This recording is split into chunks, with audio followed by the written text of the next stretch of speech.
The Little Green Frog from the Yellow Fairy Book.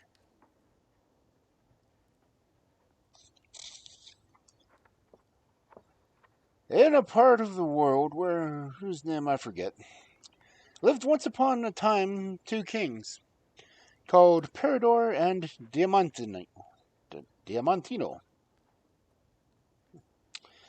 They were cousins as well as neighbors, and both were under the protection of the fairies. Though it was only fair to say that the fairies did not love them half so well as their wives did.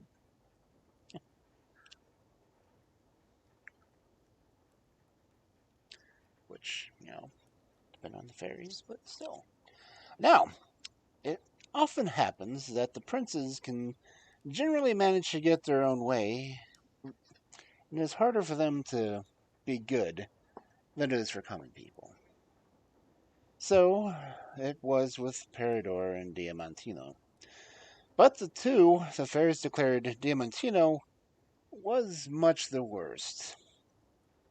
Indeed, he behaved so badly to his wife, Aglantino, that the fairies would not allow him to live any longer. And he died, leaving behind him a little daughter. And as she was an only child, of course, the little girl was the heiress of the kingdom. But, being still only a baby, her mother, the widow of Diamantino, was proclaimed regent.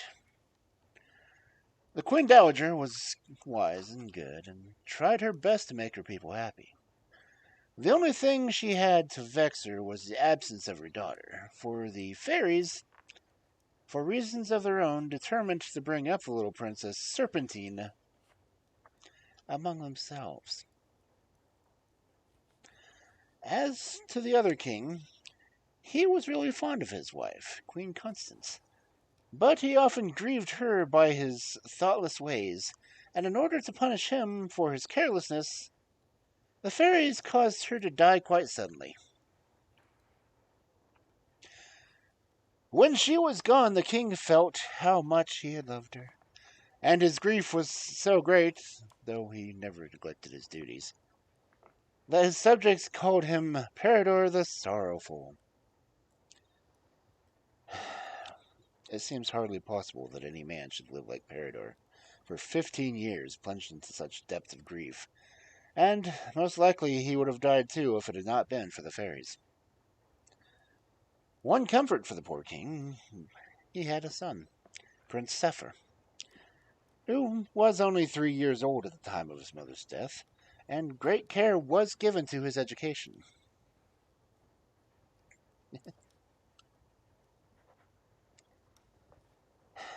By the time he was 15, Saphir had learned everything that a prince should know, and he was, besides, charming and agreeable. It was about this time that the fairies suddenly took fright, lest his love for his father should interfere with the plans they had made for the young prince. Because fairies. So, to prevent this, they placed in a little pretty room of which Saphir was very fond a little mirror in a black frame, such as were often brought from Venice. The prince did not notice for some days that there was anything new in the room, but at last he perceived it, and went up to look at it more closely. What, to his surprise, to see reflected in the mirror, not his own face, but that of a young girl, as lovely as the morning. And better still, every movement of the girl, just growing out of childhood, was also reflected in the wonderful glass.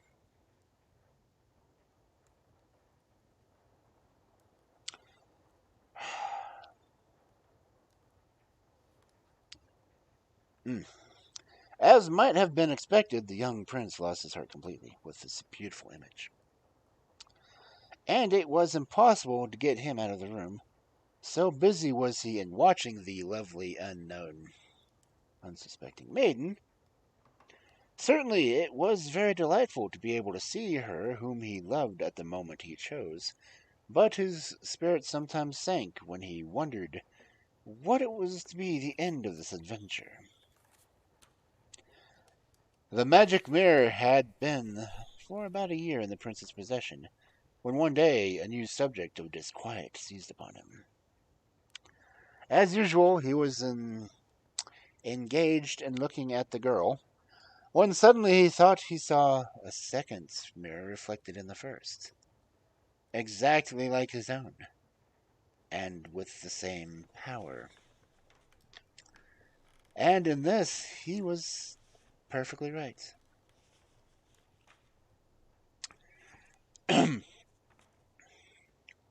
The young girl had only possessed it for a short time, and neglected all her duties for the sake of the mirror.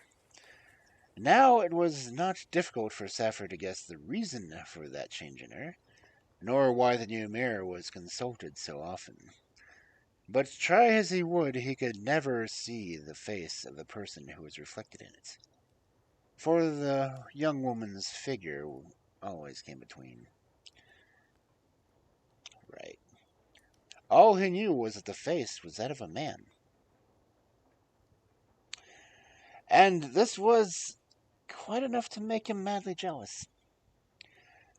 This was the doing of the fairies, and we must suppose that they had their reasons for acting as they did. When these things happened, Saphir was about 18 years old, and 15 years had passed away since the death of his mother. King Peridor had grown more and more unhappy as time went on, and at last he fell so ill that it seemed as if his days were numbered. He was so much beloved by all his subjects that this sad news was heard with despair by the nation, and more than all by the prince. And during his whole illness, the king never spoke of anything but the queen, his sorrow at having grieved her, and his hope one day of seeing her again. All the doctors and all the water cures in the kingdom had been tried, and nothing would do him any good. At last he persuaded them to let him lie quietly in his room, where no one came in to trouble him.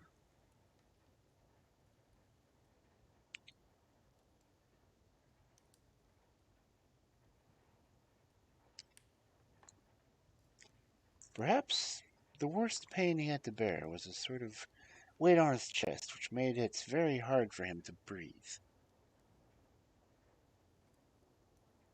So he commanded his servants to leave the window open in order that he might get more air. One day, he had been left alone for a few minutes.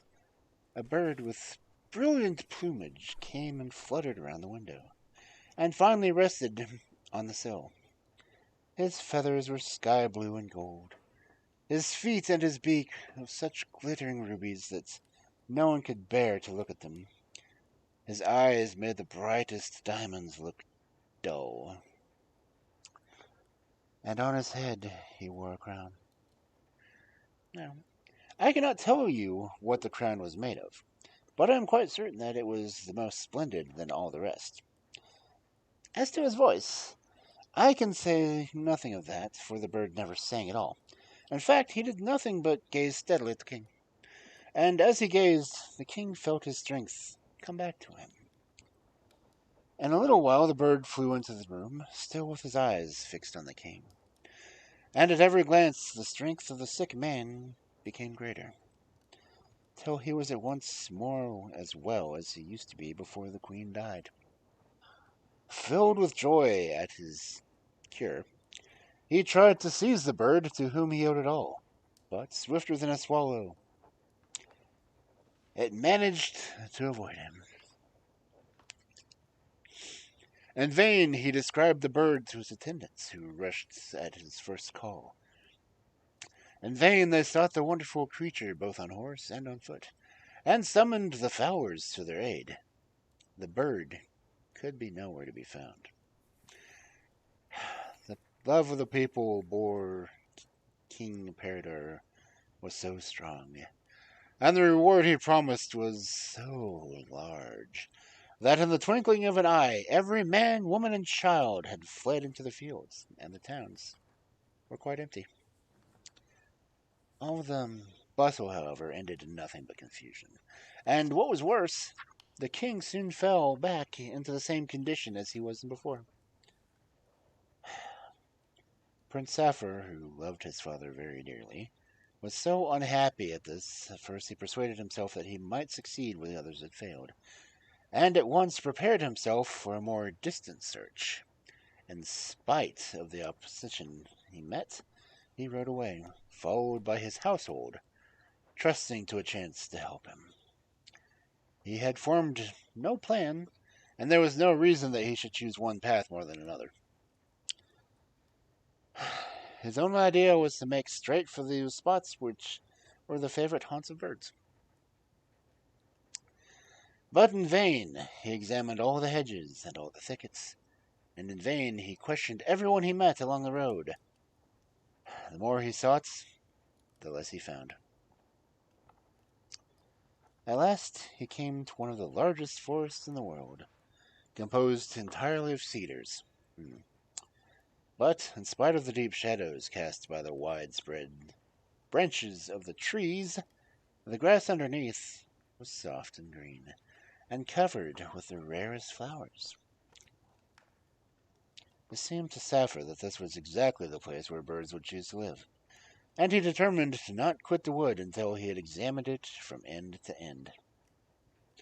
And he did more. He ordered some nets to be prepared and painted in the same colors as the bird's plumage, thinking that we're all easily caught by what is like ourselves. And this he had to help him not only by the fowlers by profession, but also by his attendants, who excelled in this art. For man is not a courtier unless he can do everything. After searching as usual for nearby the whole day, Prince Saphir began to feel overcome with thirst. He was too tired to go any further, and when happily they discovered a little way off a bubbling fountain of the cleanest water. Being an experienced traveler, he drew from his pocket a little cup, without which one should never take a journey. Always have a pocket cup. And was just about to dip it in the water when a lovely little green frog, much prettier than frogs generally are, as frogs go, jumped into the cup. Far from admiring the beauty, Saphir shook it out impatiently. Of course, but it did no good. As quick as lightning, the frog jumped back in again. Saphir, who was raging with thirst, was just about to shake it off anew when the little creature fixed upon him the most beautiful eyes in the world, and said, "I am a friend of the bird you are seeking, and when you have quenched your thirst, listen to me."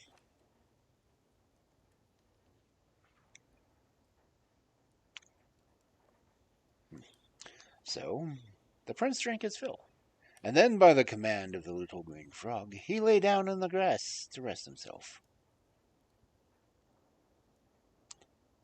"Now," she began, "be sure you do exactly in every respect that I tell you. First, you must call together your attendants and order them to remain in a little hamlet close by until you want them. Then go, quite alone, down a road that you will find on your right hand, looking southwards. This road is planted all the way with cedars of Lebanon, and after going down it a long way you will come at last to a magnificent castle. And now," she went on, "attend carefully to what I am going to say. Take this tiny grain of sand and put it in the ground as close as you can to the gate of the castle. It has a virtue both of opening the gate and also sending to sleep all the inhabitants. Then go at once to the stable and pay no heed to anything except what I tell you." Choose the handsomest of all horses, leap quickly on its back, and come to me as fast as you can.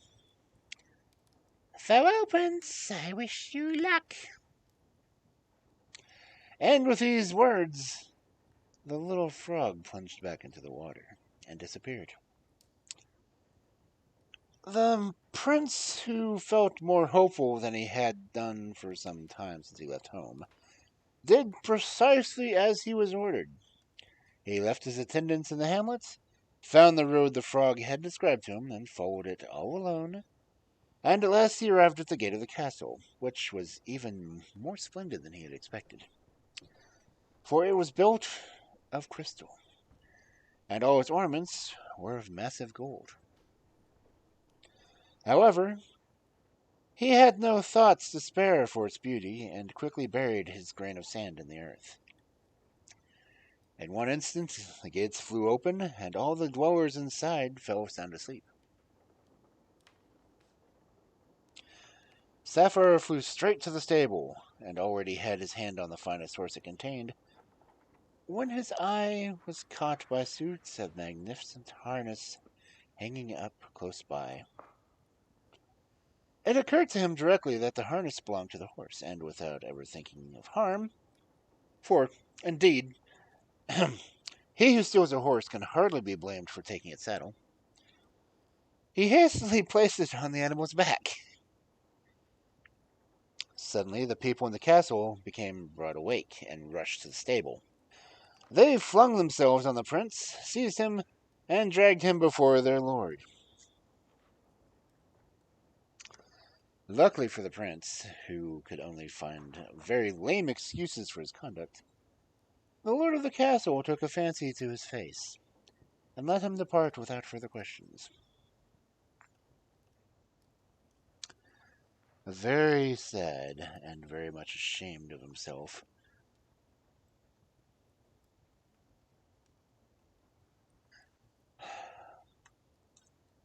poor Saphir crept back to the fountain, where the frog was awaiting him with a good scolding. "Whom do you take me for?"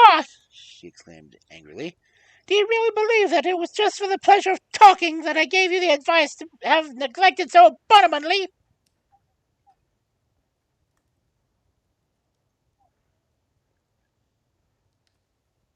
But the prince was so deeply grieved and apologized so very humbly that after some time the heart of the little good frog was softened, and she gave him another tiny little grain.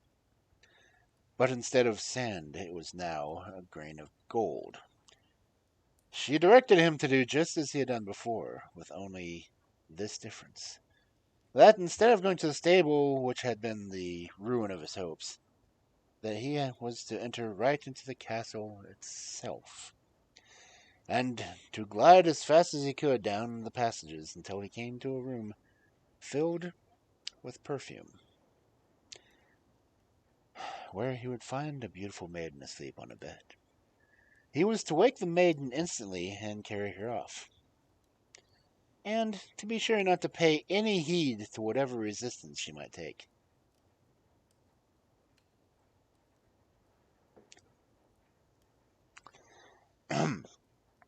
The prince obeyed the frog's orders one by one, and all went well the second time also. The gates opened, the inhabitants fell sound asleep, and he walked down the passage until he found the girl on the bed, exactly as he was told she would be. He woke her, and begged her firmly, but politely, to follow him quickly. After a little persuasion, the maid consented, but only on the condition that she was allowed first to put on her dress.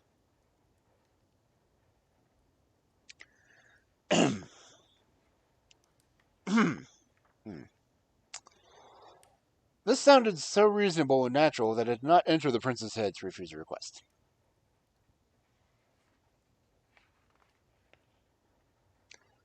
But the maiden's hand had hardly touched the dress when the palace suddenly awoke from its sleep, and the prince was seized and bound. Follow the frogs. directions. He was so vexed with his own folly, and so taken aback by the disaster, that he did not attempt to explain his conduct. What was he to say? Yeah, the frog told me to come in and take her without having any questions. And things would have gone badly with him if his friends, the fairies, had not softened the hearts of his captors, so that they once more allowed him to leave quietly. However, what troubled him most was the idea of having to meet the frog, who had been his benefactress. How was he ever to appear before her with this tale? Still, after a long struggle with himself, he made up his mind that there was nothing else to be done, and that he deserved whatever she might say to him. And she said a great deal, for she had worked herself into a terrible passion. But the prince humbly implored her pardon, and ventured to point out that it would have been very hard to refuse the young lady's reasonable request for clothes. "You must learn to do as you are told," was all the frog would reply.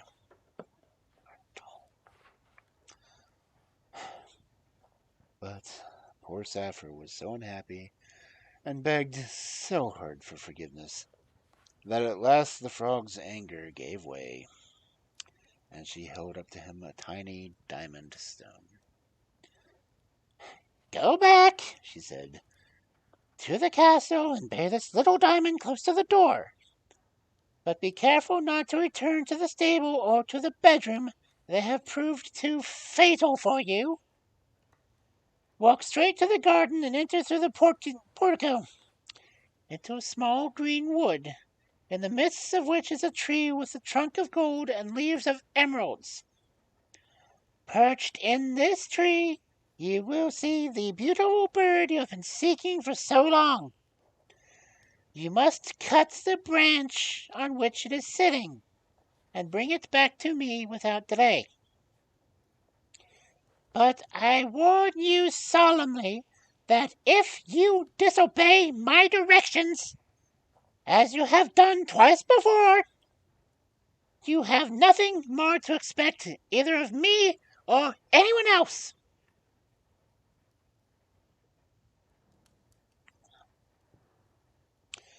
With these words, she jumped into the water, and the prince, who had taken her threats much to heart, took his departure, firmly resolved not to deserve them. He found it all just as he had been told: the portico, the wood, that magnificent tree, and the beautiful bird, which was sleeping soundly on one of the branches. He speedily lopped off the branch, and though he noticed a splendid gold cage hanging nearby, which would have been very useful for the bird to travel in, he left it alone, and came back to the fountain, holding his breath and walking on tiptoes the entire way, for fear lest he should awaken his prize. But what is his surprise? Instead, when finding in the fountain in the spot where he had left it, he saw in its place a little rustic palace built in the best taste, and standing in the doorway a charming maiden, at whose sight his mind seemed to give way. "What, madam?" he asked, hardly knowing what to say. "What, is it you?" The maiden blushed and answered, "Ah, my lord, it is long since I have beheld your face, and I did not think you would ever see in mine." "Oh, madam," he replied, "you can never guess the days and the hours I have passed lost in admiration of you."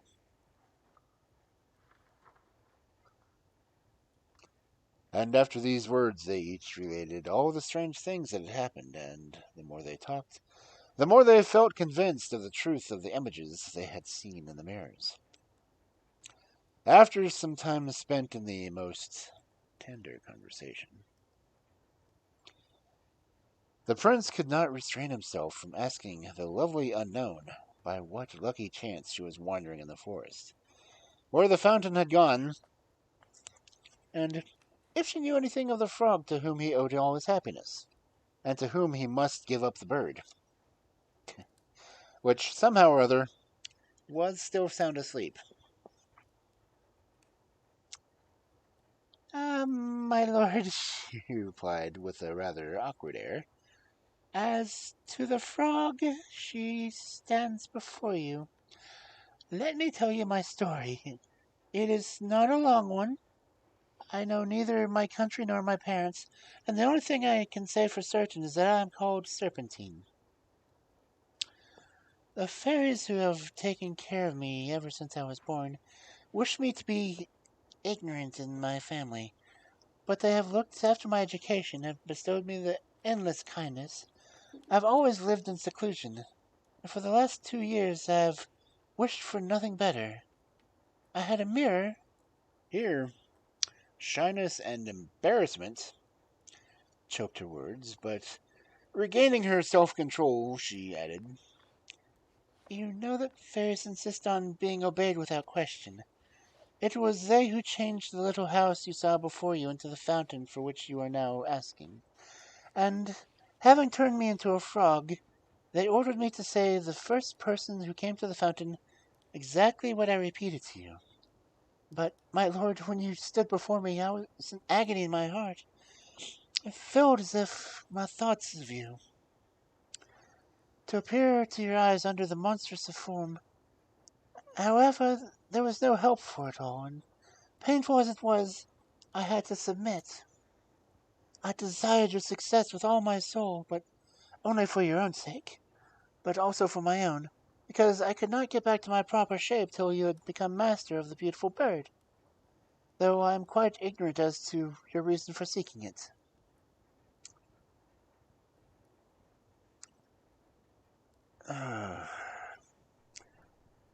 On this, Saphir explained about the state of his father's health, and all that had been, I've already told you.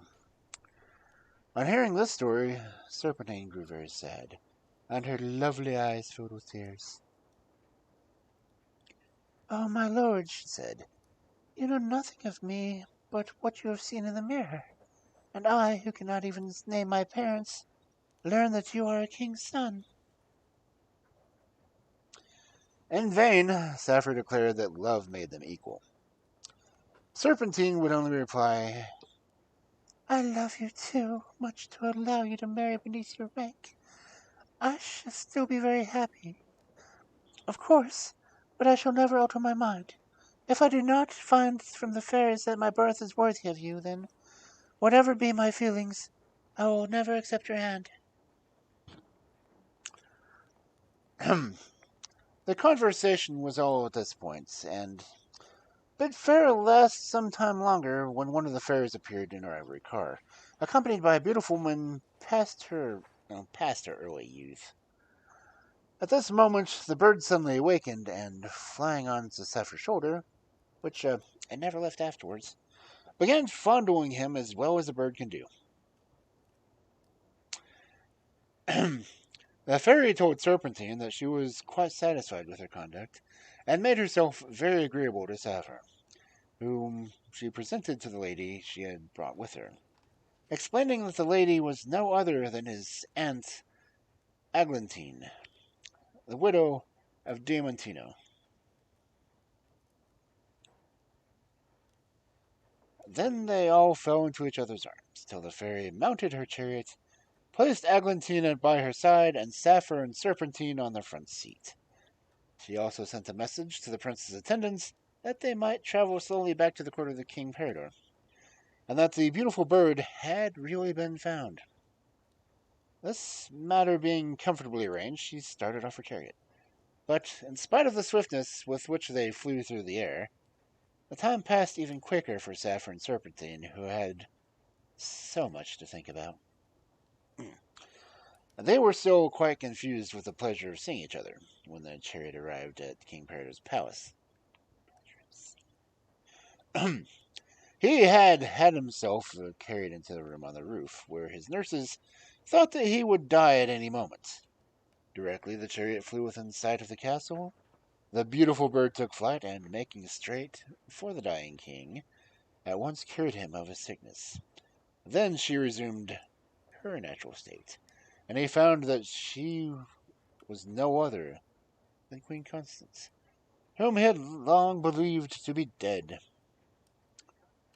Peridor was rejoiced to embrace his wife and his son once more, and with the help of the fairies began to make preparations for the marriage of Saphir and Serpentine, who turned out to be the daughter of Eglantine and Diamantino, and as such the princess as he was the prince. The people of the kingdom were delighted, and everyone lived happy and contented to the end of their lives.